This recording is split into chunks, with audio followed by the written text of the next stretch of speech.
بسم اللہ الرحمن الرحیم۔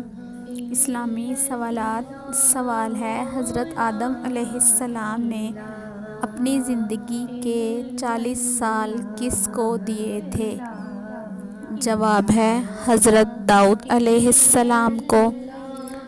سوال ہے، وہ کون سے صحابی ہیں جو پٹھان تھے؟ جواب ہے حضرت قیس عبد الرشید رضی اللہ عنہ۔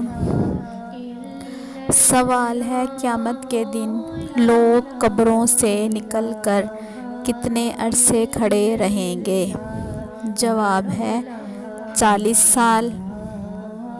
سوال ہے، کون سی چیز کھانے سے انسان کے پچھلے گناہ معاف ہوتے ہیں؟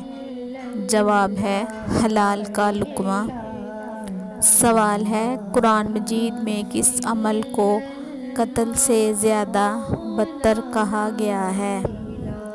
جواب ہے فتنہ و فساد کو۔ اس میں سے کوئی بھی سوال اچھا لگے تو چینل کو سبسکرائب ضرور کریے۔ جزاک اللہ۔